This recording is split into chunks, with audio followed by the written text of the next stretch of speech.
रान रान रान चला उठू सारे रान रे जान जान बोला बोला बोला दुश्मनाला जान रे जान जान जान दुश्मनाला जान रे कठीण आला काळ मातीशी तुटे नाळ युगाचा अंगा खेळ डोळेच केले घाळ भले भले भुलले तेच गाती गाण रे दुश्मान दुश्मान दुश्मान सर्वनाशी तरी गुण गान रे जान जान बल बल बल दुश्मन जान जान जान दुश्मनाला जान रे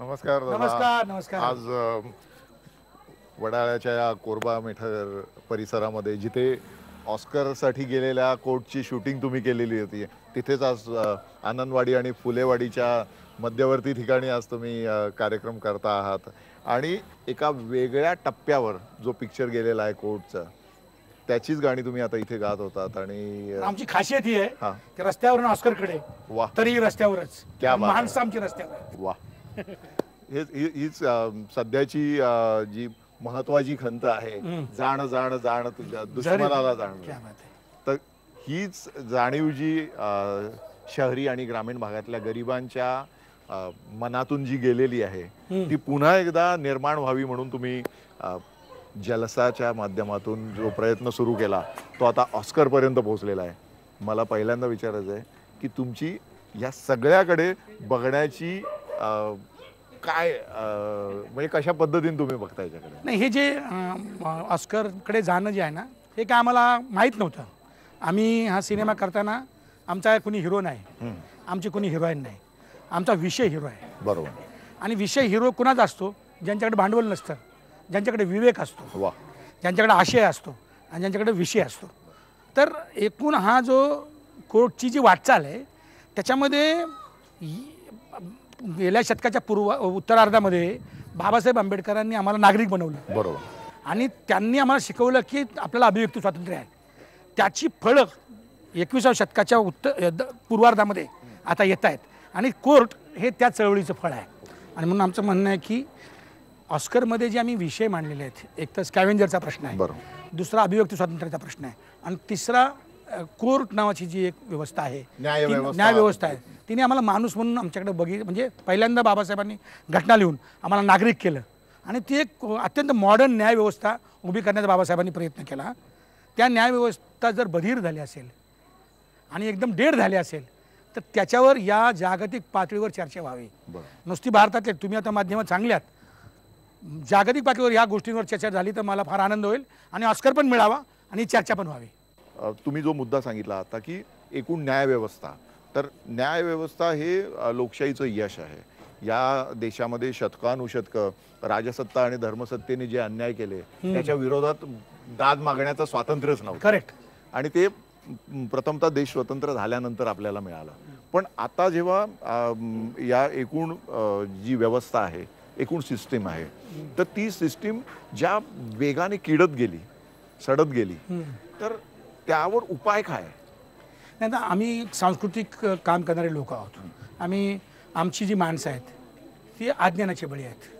अंधकाराचे बळी आहेत शोषणाचे बळी आहेत आम्ही इथूनच निघालो ह्या झोपडपट्टीत आमचं पालपण येतले सगळी जी मुलं आहेत हा शिरीष आहे हा इथे झोपडपट्टी इथं मागे राहतो हा बाबा आहे तो तुर्ब्याच्या झोपडपट्टीत राहतो हा परेला राहतो तो मागे आहे तो डोंबिवलीला राहतो त्याचं नाव प्रवीण डोने त्याचं नाव विशाल पारदे हे सगळं झोपडपट्टीत राहतात हा झोपडपट्टीत राहतो याचं नाव लोखंडे संदीप लोखंडे हा झोपडपट्टीत राहतो हा गौतम सोनवणे हा पण झोपडपट्टीत राहतो आमच्या सगळ्या माणसांसाठी आम्ही करतो आहोत आम्ही झोपडपट्ट्यांमध्ये कार्यक्रम करतो पहिल्यापासून रस्त्यावरच गातो आहोत आता थोडंसं स्टेज आणि माईक वगैरे या सगळ्यांचा वापर आम्ही करतो पण पूर्वीपासून आम्ही पथनाट्य आणि रस्त्यावरची गाणी आणि आमच्या माणसांमध्ये जागृती ती निरनिराळ्या प्रश्नांवर आहे मग तो एक साधा गटाराचा प्रश्न असल्यापासून ते अगदी जन्ममृत्यूचा जो फिलॉसॉफिकल प्रश्न आहे तिथपर्यंत म्हणजे सामान्य नागरी प्रश्नापासून ते तत्वज्ञानाच्या प्रश्नांपर्यंत आणि सौंदर्य क्षेत्राच्या प्रश्नांपर्यंत हा जलसा विशिष्ट प्रश्न घेऊन आम्ही लढत आहोत एकूणच आता सरकारची जी भूमिका अनेक वर्षांपासून आपल्या जीवनामध्ये होती त्याच्यामध्ये फरक पडत गेलेला दिसतोय तर आता सरकार हे सगळ्या क्षेत्रात हस्तक्षेप करायला लागलेलं दिसतं तर तुम्ही तुमच्या गाण्यातून म्हटलेलंच आहे ते. विषाची जिथे लावली रोपटी त्या गावातले दूध प्यावे कसे. मुबारक तुला बेईमानी तुझी पंगतीला तुझ्या मी बसावे कसे. हवे तर तुला पाळना तू बदल अर्भकाचे मी आकार बदलू कसे. बदलू कसे अर्भकाचे मी आकार बदलू कसे. चल अरे हे पालखीचे भोई अरे यांना आईची ओळख नाही. चल यांना आईची ओळख नाही हे पालखीचे भोई. यांना आईची ओळख नाही हे पालखीचे भोई. हो जिथं जिंदगी जागते चल. हो जिथं जिंदगी जागते यांची लेखणी पोचत नाही. हे पालखीचे भोई. यांना आईची ओळख नाही हे पालखीचे भोई. यांना आईची ओळख नाही हे पालखीचे भोई.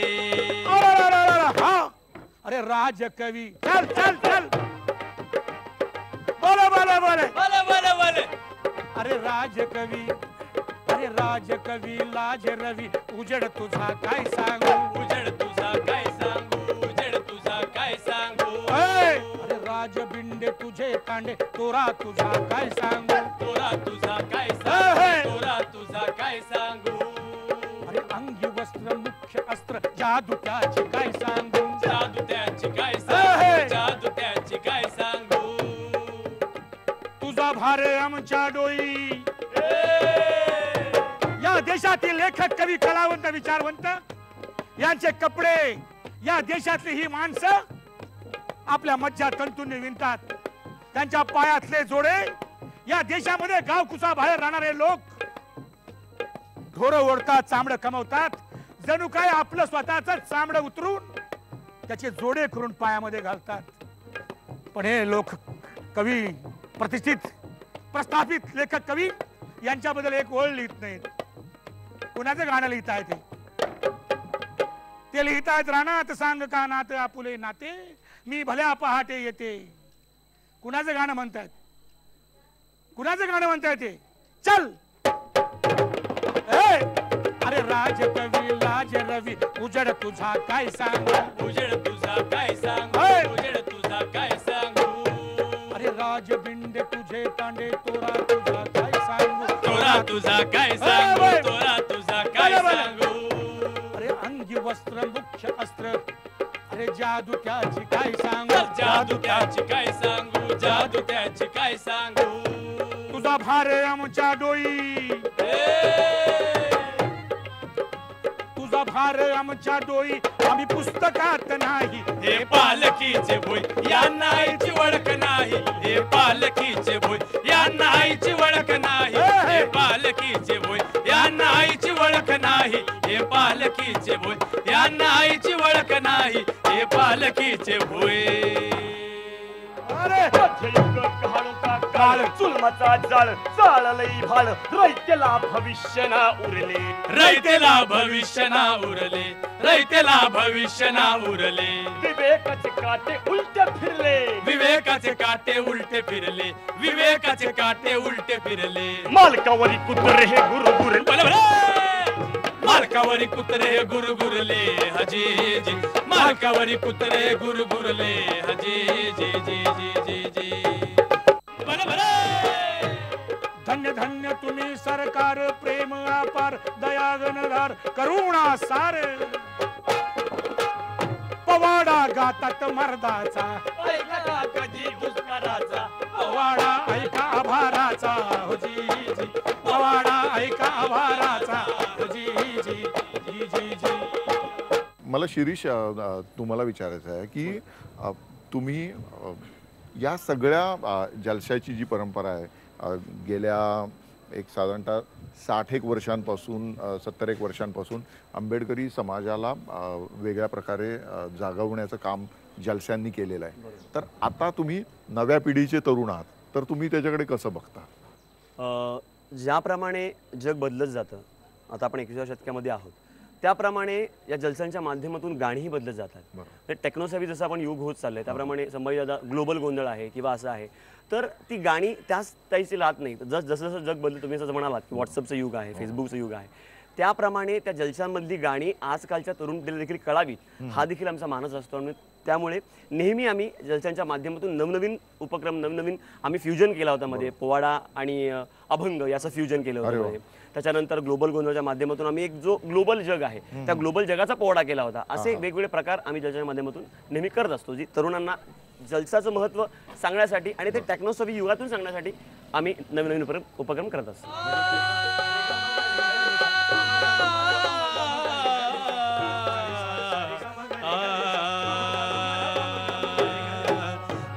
विठुराया दाटे उद्धाराच्या पहाटे पहाटे, ओरे विठुराया दाटे उद्धाराच्या पहाटे पहाटे, नामदेव रचिला पाया तुका झाला से कळस, नामदेव रचिला पाया तुका झाला से कळस, नामदेव रचिला पाया तुका झाला से कळस, तुका झाला से कळस, तुका झाला से कळस, नामदेव रचिला पाया तुका झाला से कळस.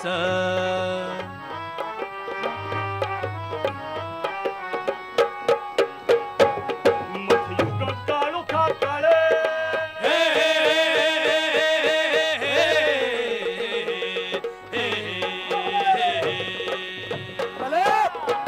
मध्ययुग काळोखा काळ, चुलमाचा जाळ जाळलई भाळ, रैत्यला भविष्य ना उरले, रैतेला भविष्य ना उरले, रैतेला भविष्य ना उरले, विवेकाचे काटे उलटे फिरले, विवेकाचे काटे उलटे फिरले, विवेकाचे काटे उलटे फिरले, मालकावरी कुत्रे हे गुरुगुरले, बोला बोला. मालकावरी कुत्रे गुरगुरले हजी, मालकावरी कुत्रे गुरगुरले हजी जी जी जी जी जी. 5-7 वर्षापूर्वीची स्थिती आणि आता ऑस्करमुळे जो झगमगाट सगळा व्हायला लागलेला आहे त्यानंतरची स्थिती, तुम्ही याच्याकडे कसं बघता? माध्यमं जी आहेत ती संवेदनशील झालेली आहेत हे माझ्या लक्षात आलं. माध्यमं मला माहिती आहेत की कुणाच्या हातात आहेत, पण माध्यमांना या सगळ्या गोष्टींकडे लक्ष दिल्याशिवाय सुद्धा पुढे जाता येत नाही. आता ही जी मुलं आहेत ही 5-6 वर्षामध्ये जे आमचे जे जलसाबद्दल म्हणजे जलसाला जे म्हणजे 5-6 वर्षापासून नाही त्याच्या आधीपासूनच आम्ही खेडेगाव जात होतो. 40-40, 50-50 हजार लोक आता जलशाकडे वळलेले आहेत. म्हणजे पूर्वी टी व्हीला चिटकलेला जो माणूस होता ना तो जयंतींच्या काळामध्ये बाहेर येऊन तो आता कार्यक्रम बघतोय.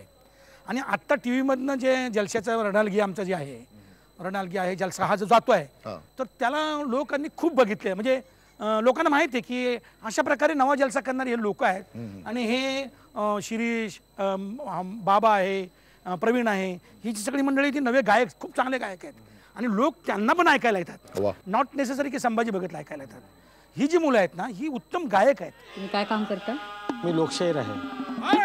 अरे रान रान रान चला उठवू सारे रान रे,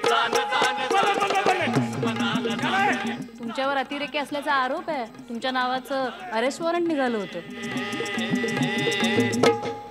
नारायण कांबले की अरेस्ट के बारे में बात करनी थी आपसे. Abetment of suicide? किसने सुसाइड किया? 2 दिन पहले नारायण कांबले ने ऐसा गाना गाया था जिसको सुन के ही वासुदेव ने अपनी जान दी थी. मला सांगा, सफाई कामगारांनो आपण सगळे गटारात गुदमरून जीव देऊया या विषयावर त्या दिवशी तुम्ही कुठलं गाणं गायलं होतं का? नाही. असं कुठलं गाणं तुम्ही आधी लिहिलंय का? अजून तरी नाही. म्हणजे असं गाणं तुम्ही लिहू शकाल? तुमच्या हरकत नाही असं गाणं लिहायला? नाही. कोर्टच्या फिल्मच्या संदर्भात जर बोलायचं म्हटलं तर माझ्यासाठी मी कॅमेराला कधी फेस केलो नव्हतो माझ्या आयुष्यामध्ये. पण संभाजी भगत सरांच्या प्रयत्नाने ह्या कोर्ट फिल्ममध्ये मला काम करण्यासाठी मिळालं. आणि जेव्हा सुरुवातीला मला तर असं वाटलं होतं की कोर्ट म्हणजे फार माझ्या डोक्यावरून गेलं होतं. ते काय असं एक सिरियल वगैरे काय असेल असं म्हणजे डोक्यावरून गेलं होतं. आणि जेव्हा शूटिंग करायला लागलो ते मॉब बघितला तेव्हा म्हटलं अरे बापरे असं असतं का शूटिंगमध्ये. आणि मग कालांतराने मग पुरस्कार जेव्हा मिळायला लागले तेव्हा मात्र मला खूप आनंद झाला. आणि बघता बघता 35 अवॉर्ड मिळाले, त्या फिल्म इंटरनॅशनल अवॉर्ड मिळाले. खूप मला, आणि विशेष म्हणजे ऑस्करमध्ये हा फिल्म गेला याचा तो खूपच मला अभिमान आहे. मला खूप छान वाटते या गोष्टीचं. छत्रपती शिवाजी महाराज हे ढाल तलवारवाले नुसते होते, हा गडन तो गडन तो गडन, हा घोडान तो घोडान, ही तलवार ती तलवार, हे सगळं ठीक आहे. शिवाजी महाराज त्याच्या पलीकडे विचारवंत होते, मोठे विचारवंत होते. कारण त्या काळाला जे कोणी विचार करू शकत नाही ते महाराजांनी तो विचार केला. सिनेमा हा फॉर्म हाताळण्याच्या आधी तुम्ही नाटकाचा फॉर्म वेगळ्या पद्धतीने हाताळला होता, या शिवाजी अंडरग्राउंड मोहल्ला. त्या नाटकाच्या निमित्ताने शिवाजी आणि एकूण आपल्या अवतीभोवतीची सत्यस्थिती यावर तुम्ही झगझगीत प्रकाशझोत टाकला होता. ती कल्पना कशी आली तुम्हाला? नाही म्हणजे मला मी झोपडपट्टीलाच आहे आणि 92ची दंगल मी बघितलेली आहे. आणि 92च्या दंगलीमध्ये मी बघितलं की ज्या पद्धतीनं लोक मेले ते माझ्या म्हणजे मी त्याचं वर्णन नाही करू शकत. म्हणजे कुर्ल्याच्या झोपडपट्टीमध्ये होतो आणि माणसांनी दगड एवढा उचलून माणसाच्या डोक्यावर टाकला आणि त्याचा मेंदू असा बाहेर पडला आणि खिदळत होती माणसं. त्यामुळे माझ्या लक्षात आलं की हे माणूस परत पाषाण युगात गेला की काय, आणि त्याचं प्रतीक शिवाजी होतं. म्हणजे त्या सगळ्या दंगलीमध्ये प्रतीक. तर तेव्हापासून मी फार सिरियसली विचार करायला लागलो आणि माझ्या डोक्यात आलं की काही ना काहीतरी हे शिवाजीवर केलं पाहिजे. आणि त्याला नंतर खूप आम्ही म्हणजे सगळ्या टीमने ते महाराष्ट्रापर्यंत घेऊन जाण्याचं काम केलं. आणि ह्याच्यामध्ये आता जे अण्णा गेले आमचे कॉम्रेड अण्णा पानसरे, त्यांची पण प्रेरणा आहे, त्यांच्या पुस्तकाची प्रेरणा आहे. त्याच्याबरोबर आ साळुंखे यांची प्रेरणा आहे. म्हणजे याच्या पाठीमागे अनेक लोक आहेत. म्हणजे जसं बाबासाहेब आंबेडकरांचं तत्वज्ञान आहे तर बाबासाहेबांच्या पावलावर पाऊल ठेवून पुढे चालणारी जी बाकी मंडळी आहेत त्या आया काळातली मंडळी आहेत, अण्णा असतील किंवा ताते असतील आमचे, ह्या सगळ्यांचं मोठं योगदान आहे त्याच्या पाठीमागे. हे काही संभाजी भगतची कृती नाही. हां, एक केलं मी की बाबासाहेब आंबेडकरांचे जलसे केले, रस्त्यावर जलसे करून जे पैसे आले ते शिवाजीला गेले, बाबासाहेबांचे पैसे शिवाजीला. म्हणजे हे पहिल्यांदा घडलं, कारण कोण निर्माता नव्हता. शेतकऱ्याकडे नावासाठी शिवशक्ती आणि भीमशक्ती एकीच्या घोषणा दिल्या जातात, परंतु तुम्ही वेगळ्या पद्धतीने हे दोन महापुरुष ज्यांनी या भूमीला वेगळ्या पद्धतीने वैचारिक दृष्ट्या सुजलाम सुफलाम करण्याचा प्रयत्न केला, त्यांना तुम्ही एकत्र आणलं. एकूणच म्हणजे आपली जी प्रतीकं आहेत, म्हणजे शिवाजी महाराज म्हटलं की अन्यायाविरुद्ध मोठ्या प्रमाणात लोकबंड उभारणारा नेता, महात्मा फुले, आंबेडकर, शाहू महाराज यांनी जे जागरणाचं आणि वेगळ्या पद्धतीने सामाजिक उत्थानाचं काम केलंय, ही प्रतीकं आहेत आपल्या समोर असली. परंतु आता त्याचा संपूर्ण राजकारणासाठी वापर होताना दिसतो. काय होतं की महामानवांची उंची गाठता येणं हे सामान्य माणसांना शक्य होत नाही. मग ते काय करतात की महामानवाची उंची नाही गाठतात, त्यांचं कार्य पुढे घेऊन जाता येत नाही. कारण विचार हे विकसित करावे लागतात. जे विचार त्या काळात मांडले तसे जर आपण करायला गेलो ते लागू होत नाहीत. म्हणून कोणत्याही महामानवांना जर शिष्य मिळाले तर त्या महामानवाचा विचार विकसित होतो, त्याला भक्त मिळाले तर त्या महामानवाचा देव होतो.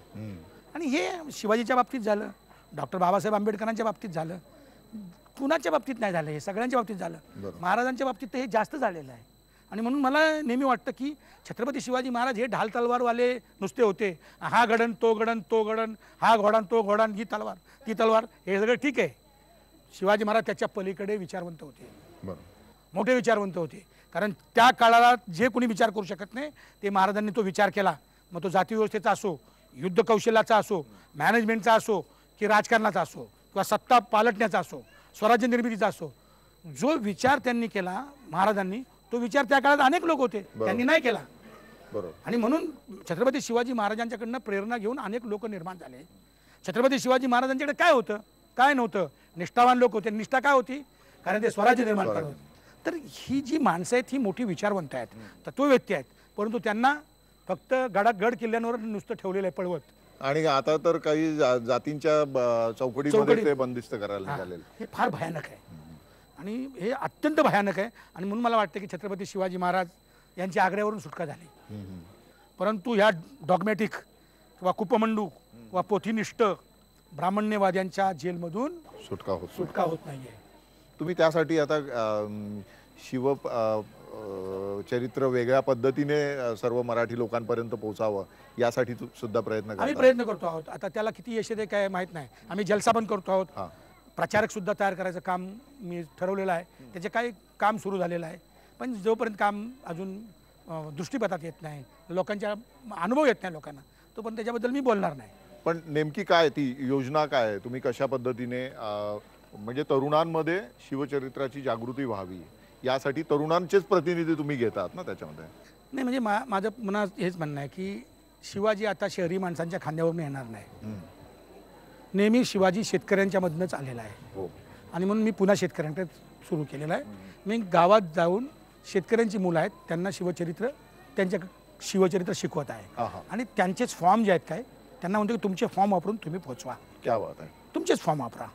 तर ते आता ते शेतकऱ्यांच्या मी तुम्हाला सांगतो की या महाराष्ट्रामधली या देशामधली शेतकऱ्यांची मुलं आहेत ती नव्यानं जे काही नवं येईल आता या देशात, मग नवी कादंबरी असेल, नवी कथा असेल, नवं काय असेल, ते आता खेड्यातनं येईल.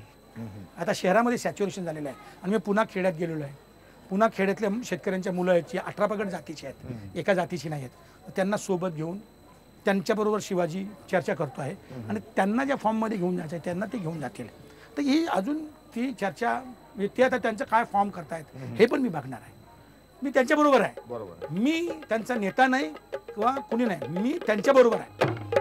तुम्ही आंबेडकरी जलस्यापासून सुरू झालेला हा सगळा प्रवास होता तो नाटक, पथनाट्य आणि त्यानंतर आता सिनेमा या माध्यमापर्यंत आलेला. याच्या पुढे काय? नाही आम्ही ऑस्करला जाऊ किंवा आणखी कुठे जाऊ, आम्ही आमचा रस्ता जो आहे ना, कारण ही माणसं जी आहेत ना आमची, हे आमचे प्रेक्षक आहेत, ह्यांचे प्रश्न आहेत, यांच्यासाठी आम्ही गातो. जगी जुलमाचा कहर झाले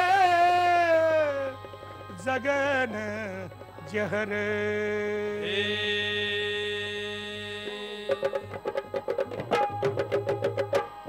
ग्लोबल गोंधळ वाजतोय लोकल संभळजी.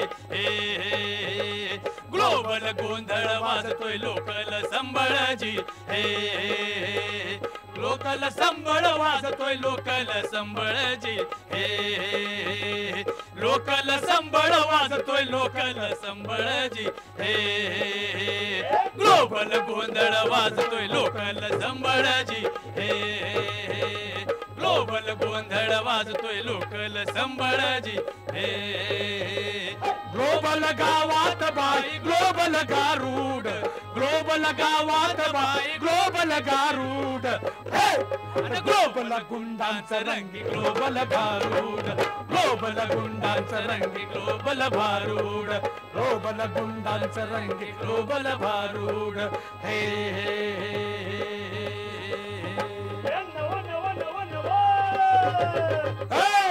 नव नव नव युग आलं बयो. कम्प्युटर युग आलं बयो बयो. सायबरी शेठ आलं बयो. सायबरीच गेट चेत आलं बयो बयो. सायबरी गार गार वारा शोधावा शोधावा निवारा. तंत्राच्या गर्दीत यंत्राच्या गर्दीत कुठं शोधावं घोटभर पाणी कुठं रवावं पाया नवानी.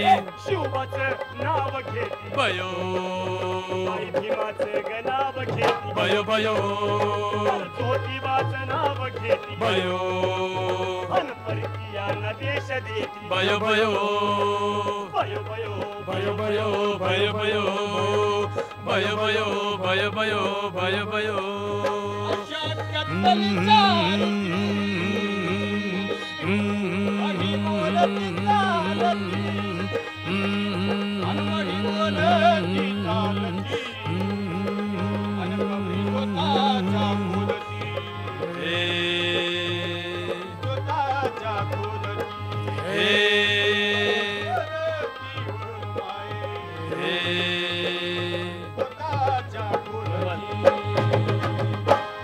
ग्लोबल गावात बाई ग्लोबल गारूड.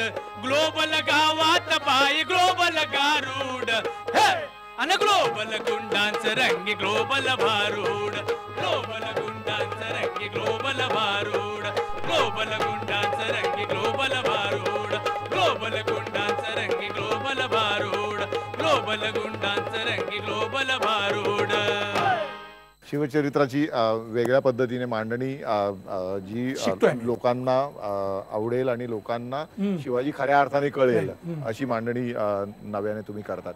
आता म्हणजे तुम्ही आंबेडकरी जलस्यापासून सुरू झालेला हा सगळा प्रवास होता, तो नाटक, पथनाट्य आणि त्यानंतर आता सिनेमा या माध्यमापर्यंत आलेला. याच्या पुढे काय?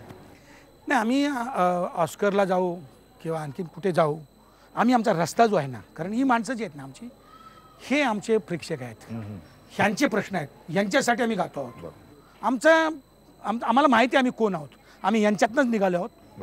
आणि पुन्हा आम्ही तिथे ऑस्कर अजून सिनेमा पाहिजे, आम्ही शिरीष मी आम्ही सिनेमा पण लिहू, पण पुन्हा आम्ही रस्त्यावर येऊन गाऊ सुद्धा, म्हणजे गातोच आम्ही. आता बघितलं तुम्ही आमचा कार्यक्रम आहे की एका बाजूला ऑस्करचं डिक्लेअर झालं, आम्ही रस्त्यावर गातो आहोत. तर आमचे प्रश्न जे आहेत ना ते सुटत नाहीत जोपर्यंत आम्ही अनेक गोष्टींचे बळी आहोत. आम्ही अर्थव्यवस्थेचे बळी आहोत, आम्ही मनुस्मृतीचे बळी आहोत, आम्ही सामाजिक सर्वहारा आहोत, आम्ही आर्थिक सर्वहारा आहोत. जे जे प्रश्न माझ्या बहिणींसाठी, माझ्या माणसांसाठी आहेत, त्याच्यामध्ये मी फक्त गाणारा माणूस आहे. मी काय गाणं गाणारा माणूस नाही, मी विचार गाणारा माणूस आहे.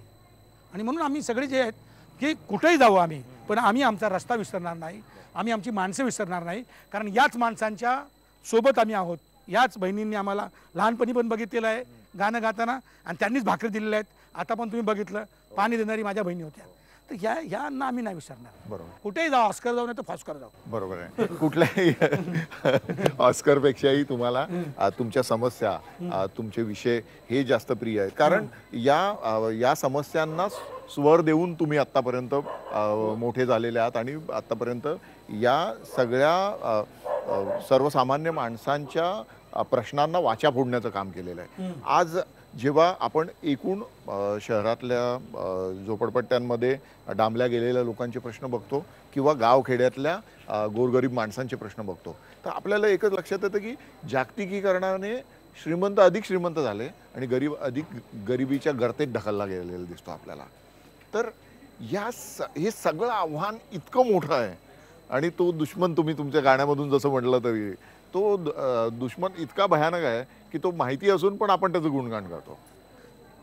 आता कसं आहे की मानव समाज जो आहे ना तो वेगळ्या टप्प्यावर चाललेला आहे, हे आपल्याला दिसतं आहे. ऐतिहासिक टप्पा आता तो पार करतो आहे. या 21व्या शतकाच्या पूर्वार्धामध्ये खूप नव्या गोष्टी घडत आहेत आणि त्याचा परिणाम मानव समाजावर होणार आहे. भांडवलशाही जी जुनी होती, जी औद्योगिक भांडवलशाही होती, ती औद्योगिक भांडवलशाही आता नष्ट झालेली आहे, म्हणजे समाप्तीच्या याच्यावर आहे. बरोबर. दुसऱ्या बाजूला जी जुनी जाती व्यवस्थेची जी पद्धत होती ती हळूहळू कमी होत चाललेली आहे आणि जाती व्यवस्थेचं आणि भांडवलशाहीचं स्वरूप बदलत आहे. आता हे भांडवलशाहीचं आणि जाती व्यवस्थेचं बदललेलं स्वरूप आहे, ते नव्या मानव प्राण्याला जन्म देत आहे. म्हणजे एकतर जाणीवा म्हणून नव्या जाणीवा येत आहेत, त्याचं स्वागत आहे. म्हणजे जे सकारात्मक जाणीवा उभ्या राहत आहेत त्याचं मी स्वागत करतो. पण काही गोष्टी ह्या मानवाला अधिक दुःख देणाऱ्या, अधिक व्यामिश्र, अधिक कॉम्प्लेक्स अशा काही समस्या निर्माण या देशामध्ये झालेल्या आहेत. तर याच्यामध्ये दोन गोष्टी झालेल्या आहेत. एक तर जाती व्यवस्थेचं अत्यंत हिणकस रूप हे निवडणुकींच्या आणि यांच्या माध्यमातून सातत्यानं डोकं वर काढताना दिसत आहे. गावागावांमध्ये क्षुल्लक कारणावरनं लोकांच्या कत्तली होत आहेत, स्त्रियांवर बलात्कार होत आहेत, हे गाव पातळीवर. आणि दुसऱ्या पातळीवर भांडवलशाहीनं 400-450 मल्टीनॅशनल कंपन्या भारतामध्ये हल्ला करत आहेत आणि त्याला ओपन डोअर पॉलिसी आहे आणि ओपन डोअर पॉलिसीने हे आतमध्ये येत आहेत. एक मल्टीनॅशनल कंपनी जी आली होती 1600 साली, ती ईस्ट इंडिया कंपनी, तिला घालवायला 150 वर्षे लागली. आता हे 450 मल्टीनॅशनल कंपन्या, ज्या कंपन्यांचं भांडवलाचं जे स्वरूप आहे, म्हणजे त्यांचं बजेट आहे एका राष्ट्र एवढं आहे. तर आताचा जो साम्राज्यवाद जो आहे ना, तो साम्राज्यवादाचं पूर्ण स्वरूप बदललेलं आहे. तर हे स्वरूप बदललेलं स्वरूप जे आहे ना, हे कलाकार म्हणून जेवढं आम्ही समजू शकतो ते समजून आम्ही गातोय. बरोबर. याला नव्या तत्ववेत्यांची गरज आहे. या नव्या सगळ्या परिस्थितीला ॲनालिसिस करण्यात. कारण 150 वर्षापूर्वी 200 वर्षापूर्वी जे अर्थशास्त्री आले, म्हणजे मार्क्स आला, मार्क्सने नव्या युगाचं विश्लेषण केलं. बरोबर. जाती व्यवस्थेचं विश्लेषण अनेक लोकांनी केलं, बाबासाहेबांनी एक विश्लेषण केलं. तर नव्या प्रकारच्या जाती व्यवस्थेचं, नव्या प्रकारच्या पुरुषसत्तेचं आणि नव्या प्रकारच्या भांडवलशाहीचं हे ॲनालिसिस जे आहे, विश्लेषण, हे होण्याची गरज आहे. एक शाहीर म्हणून मला वाटतं की मी एक गायक आहे, रस्त्यावरच आहे, पण मानव जात ज्या पद्धतीनं हिंस्र बनलेली आहे त्याचा ॲनालिसिस तत्वज्ञानाच्या पातळीवर सुद्धा होण्याची गरज आहे. हे नवं तत्वज्ञान आणावं लागणार आहे. बरोबर. आणि ते काम मी तर साधा गायक आहे, मी साधा रस्त्यावरचा माणूस आहे, पण तुमच्यासारखे इंटेलेक्च्युअल लोक आहेत, माध्यमांमधली लोक आहेत, वाचन जास्त आहे, या सगळ्यांना माझी विनंती आहे. बरोबर. हे कार्यक्रम जो कोण बघत असतील इंटेलेक्च्युअल लोक, त्यांना माझं म्हणणं आहे की बाबा हो, ही नव्या परिस्थितीचं ॲनालिसिस करा. एकूणच म्हणजे या सगळ्या आपल्या ज्या समस्या आहेत याचं समाजशास्त्रीय दृष्टिकोनातून जे विश्लेषण व्हायला पाहिजे, विवेचन व्हायला पाहिजे, ते होताना दिसत नाही. त्यामुळे शेतकऱ्यांची आत्महत्या आपण बघतो की आज 25 वर्षांपासून शेतकऱ्यांच्या आत्महत्या होत आहेत. त्याचं विश्लेषण करताना सरकार पातळीवर जी कारणं दिली जातात ती त्या एकूण समस्येची थट्टा करणारी असतात. आणि आत्तासुद्धा महिलांवर बलात्काराचं प्रमाण ज्या पद्धतीने आपल्या देशात वाढत गेलं त्याचं ॲनालिसिस आपल्याकडे झालेलंच नाही, त्याचं विश्लेषण झालेलं नाही आहे. एकूण आपल्याकडे जे नवतंत्रज्ञान येतं ते नवतंत्रज्ञान त्याचं संशोधन आपल्याकडे होत नसल्यामुळे त्याच्या वापराविषयीची जी अज्ञानी आणि एकूणच विचित्र स्थिती आहे ती स्थिती कधी बदलणार आहे असा प्रश्न सगळ्या लोकांना आता पडतोय. मला काय वाटतं की ठीक आहे, माणसांना अन्न पाणी वगैरे या गोष्टी समस्या आहेत, पण सगळ्यात जास्त मला त्रास वाटतो तर म्हणजे विचार मारण्याचं कारस्थान चाललेलं आहे, म्हणजे विवेकाला मारून टाकायचं. तर हे मला फार भयानक वाटतं आहे. आता या महाराष्ट्रामध्ये 2-3 फुले आंबेडकरांचा महाराष्ट्र बोलतो आपण, त्याच्यामध्ये या 2-3 हत्या, कर्नाटकामध्ये 1 हत्या झाली. हे काय आहे की विचार करणाऱ्या माणसाला खतम करायचं, तर विचारच नको आहेत. म्हणजे हे संपूर्ण भांडवलशाही जी आंतरराष्ट्रीय आहे ती इतकी ग्रॅबिंगच्या मागं लागलेली आहे की एका बाजूनं माणसाचे सगळे सर्व संसाधनं ओरबाडणं आणि दुसऱ्या बाजूनं माणसाचा मेंदूच ओरबाडणं. तर हे मला फार भयानक वाटतं आहे आणि याच्या संदर्भामध्ये जास्त चर्चा झाली पाहिजे. विचार मारण्याचं कारस्थान जे चाललेलं आहे त्याच्या बाबतीमध्ये आता स्टँड घेण्याची गरज आहे.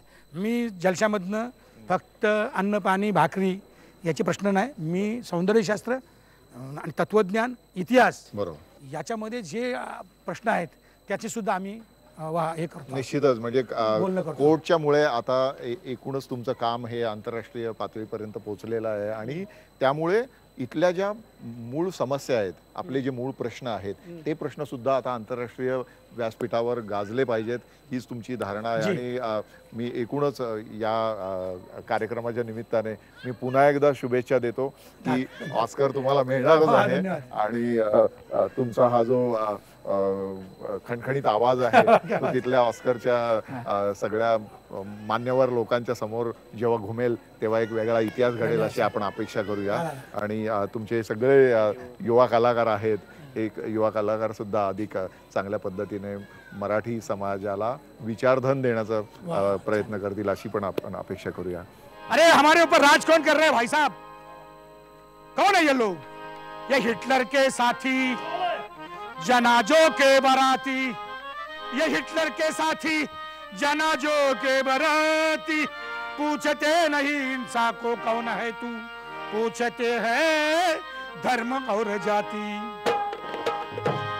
अरे इनकी सूरत को पहचानो भाई, इनसे संभल के रहना रे भाई, इनकी सूरत को पहचानो भाई, इनसे संभल के रहना रे भाई, इनकी सूरत को पहचानो भाई, इनसे संभल के रहना रे भाई.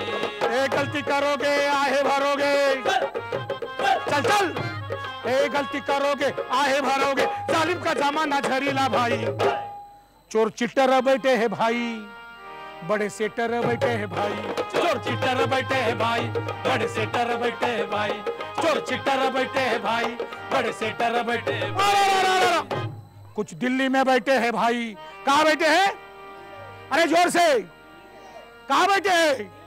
कुछ दिल्ली में बैठे हैं भाई और कुछ बम्बई में बैठे हैं भाई, कुछ दिल्ली में बैठे हैं भाई, कुछ बम्बई में बैठे हैं भाई, कुछ दिल्ली में बैठे हैं भाई, कुछ बम्बई में बैठे हैं भाई.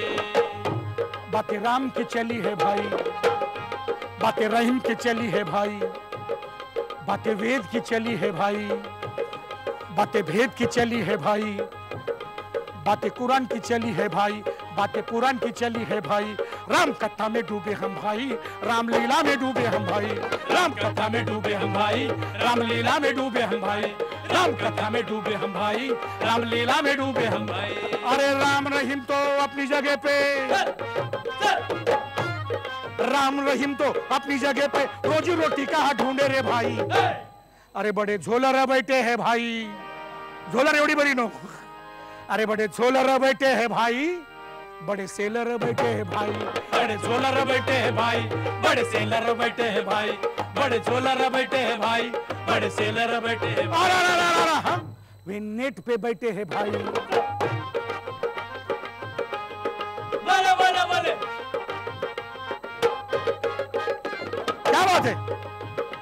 वे नेट पे बैठे हैं भाई, वे जेट पे बैठे हैं भाई, इंटरनेट पे बैठे हैं भाई, जम्बो जेट पे बैठे हैं भाई, खाली पेट हम बैठे हैं भाई, खाली पेट हम बैठे हैं भाई, फैक्ट्री गेट पे बैठे हैं भाई, खाली पेट हम बैठे हैं भाई, फैक्ट्री गेट पे बैठे हैं भाई, खाली पेट हम बैठे हैं भाई, फैक्ट्री गेट पे बैठे हैं भाई। वे साइबर के सेठ है भाई, हम सत्संग में बैठे हैं भाई, साधु संतों के संग में है भाई, आसाराम के रंग में है भाई। सुबह सुबह टीवी खोल के है तो एक बाबा आता है, वो कहता है हवा ले लो, हवा छोड़ो, हवा ले लो, हवा छोड़ो। अरे पूरा देश पंक्चर है और ये हवा भर रहा है।